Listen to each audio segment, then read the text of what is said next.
وليد الركراكي. محمد امين متبار، موقع اسبريس. عندي سؤالين وليد الا سمحتي. السؤال الاول، شنو الراي ديالك بعد تقديم الجامعه الملكيه المغربيه لكره القدم شكايه رسميه لدى الاتحاد الدولي لكره القدم بعد الاداء ديال الحكم المكسيكي في مباراه ديال فرنسا؟ السؤال الثاني، مباشره من بعد الخساره امام المنتخب الفرنسي، يعني كنسمعوا في وسائل الاعلام نهايه قصه المنتخب المغربي في المونديال، واش هذا الشيء ما غيأثرش على تركيز المجموعه باش ناخذوا لا 3 بلاص؟ ميرسي. Là, la fédération a fait ce qu'elle devait faire. On n'oublie pas que la France a fait pareil avec la Tunisie alors qu'elle était qualifiée. Quand il y a une erreur d'arbitrage, ils ont signalé, et comme toutes les fédérations font leur travail. Après, ça enlève en rien la qualification de la France. Mais voilà, quand il y a des erreurs d'arbitrage, c'est bien de le signaler. Surtout, s'il y a erreur, c'est aussi d'avoir donné un jaune à Sofiane Bouffal.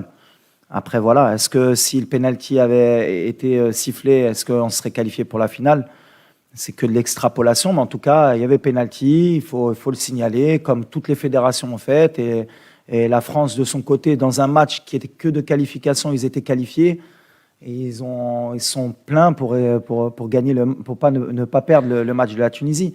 C'est de bonne guerre. Nous, on a une fédération qui travaille aussi, comme toutes les fédérations de football. Et elle a fait ce qu'elle devait faire. Ça, et je répète, ça ne change rien maintenant à la suite de la compétition. On souhaite aussi bonne chance à la France, mais je pense qu'on a été lésé d'un penalty, au moins d'un non-carton jaune à Sofiane Bouffal. Mais c'est le football, il faut l'accepter. La deuxième, c'était? Je note la question. كيفاش؟ السؤال الثاني وليد، يعني كل شيء كان كيتحدث على خروج ديال المنتخب المغربي، نهايه قصه المنتخب المغربي في الكوب دي موند، هي باقا لا 3 بلاص، كيفاش تحافظوا على التركيز ديال لو جروب؟ ديال لو جروب والله ما فهمتك.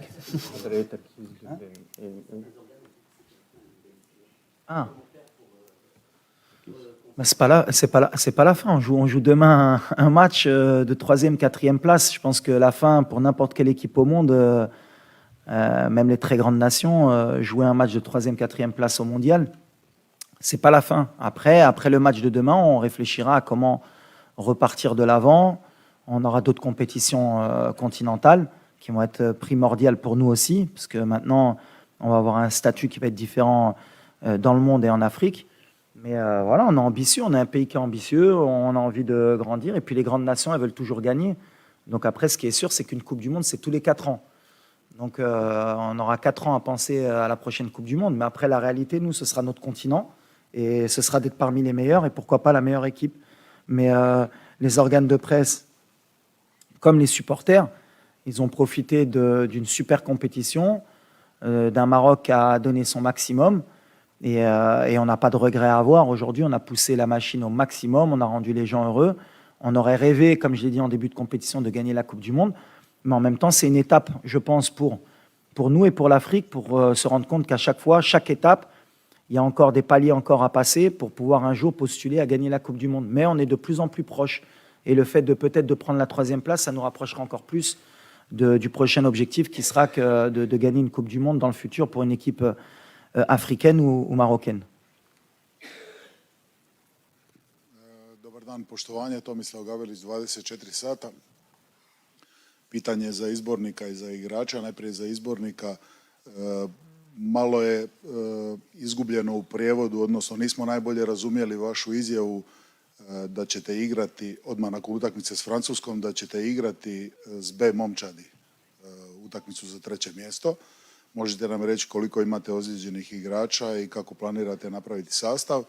A pitanje za igrača i izbornika, jeste li se čuli sa gospodinom Vahidom Halihodžićem, bivšim izbornikom, je li poslao nekakve poruke, čestitke bilo kome iz momčadi ili vama? Puno je svejedno, kogod želi odgovoriti.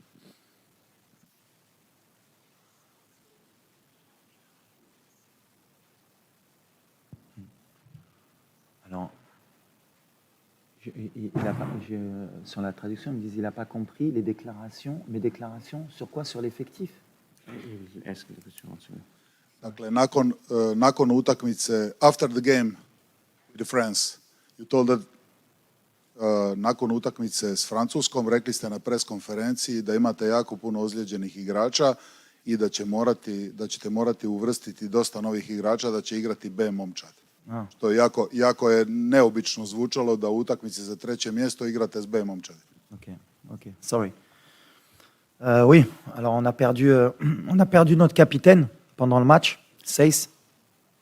On a pris un risque, mais je pense que ça valait le coup d'aller à la guerre avec lui. On a Egerd qui est encore un peu touché. On va voir encore aujourd'hui comment ça évolue. Mazraoui aussi. On a notre attaquant aussi. On a poussé la machine jusqu'au maximum. Et encore aujourd'hui, ils sont tous prêts encore à essayer de jouer jusqu'au bout. Mais là, on ne prendra pas de risque sur certains joueurs, notamment notre capitaine, qui sera out pour la 3e, 4e place. Mais on a un effectif, j'ai confiance en tout le groupe. Et ceux qui rentreront, comme on l'a fait avant, donneront le maximum.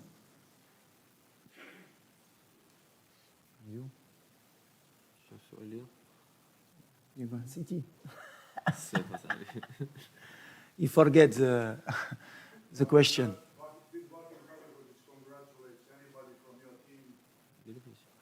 دابا بالانجليش كيهضر لك. قالها لي ها؟ ما قال لك والو. لا تي. No. I didn't speak with him.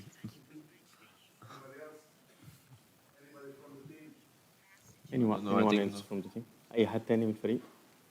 في حد تاني من الفريق؟ قال لك واش كاين شي واحدين اخرين؟ No, I think not. Okay. Bonjour Walid, Renan de Bein Sport. Je voulais connaître un petit peu votre avis, la signification de ce match de la 3e place dans l'histoire du sport de manière générale. Est-ce qu'on peut l'assimiler comme au basket ou au handball à un match très fort et surtout aussi dans l'histoire des Coupes du Monde et du football? Est-ce que vous avez un 3e qui vous a marqué durant votre vie dans l'histoire des Coupes du Monde? Honnêtement, pour pas faire de langue de bois, moi ce match de classement il m'embête un peu, franchement. C'est toujours très compliqué pour les deux équipes, que ce soit pour la Croatie ou nous. Après une désillusion telle que de perdre une demi-finale, 2 jours après rejouer un match. Allez, je vais être un peu cru. Pour moi, on est à la place du con quand on est 3e ou 4e. Alors bien sûr, après, il y a des significations. Pour certains, ça fait toujours plaisir d'être 3e plutôt que 4e. Mais à l'arrivée, moi, ce que je retiens, c'est qu'on n'est pas en finale de Coupe du Monde. Et même si j'étais en finale et que je finissais 2e, je te dirais la même chose. À la limite, on retient que les vainqueurs. Nous, aujourd'hui, on a perdu. Alors, allez, pour être le plus positif possible, et c'est ce qu'on essaye de donner aussi à nos supporters, finir 3e, en termes d'image, ce serait magnifique. On est sur le podium du monde, mais à l'arrivée, on n'aura pas gagné, on n'aura pas passé la dernière étape. Donc, c'est toujours compliqué à essayer d'enjoliver ce fameux match de classement. Mais après, c'est notre boulot à nous, les entraîneurs, et à vous aussi, les journalistes, de dire que c'est un match qui est important. Mais honnêtement, c'était celle de demain, d'après-demain qu'on voulait jouer, nous, cette finale. Mais après, en étant positif, c'est ce que j'ai dit aux joueurs. On va jouer un 7e match de Coupe du Monde sur un mois. Et je crois qu'on est le 16 décembre. Et si à chaque Marocain, tu leur aurais dit que le 17 décembre, il y aura un match du Maroc à Doha, ils auraient été, je pense, plus que fiers et heureux. Donc voilà, comme j'ai dit à mes joueurs, ce que vous avez fait, personne ne va vous le retirer, c'est extraordinaire. Je crois qu'on avait joué 6 matchs en 20 ans de Coupe du Monde. Là, on va en jouer 7 en un mois. Et ça n'a pas de prix parce que même en termes d'expérience, on gagne pratiquement 8 ans. Puisque si on part du principe qu'on se fait éliminer à chaque fois au premier tour, pour jouer 6 matchs, il faut faire 2 Coupes du Monde consécutives. Là, on aura fait 2 Coupes du Monde consécutives en un mois, et même plus. On aura poussé à la 12e année au premier match. Donc c'est magnifique en termes d'expérience pour les gamins aussi. Mais on est preneur parce qu'à l'arrivée, après l'élimination, bien sûr, on était tous déçus. Et c'est ce qui m'a plu par rapport au groupe. Parce que vraiment, ils étaient déçus. Je pense qu'ils ne se sont pas rendus compte, mais ils avaient tellement faim qu'ils étaient déçus de ne pas aller en finale de Coupe du Monde. Et ça, c'est beau. Ça veut dire que la mentalité a changé. Et maintenant, on les remobilise pour dire qu'il y a un match et qu'on est compétiteur et qu'il faut le gagner.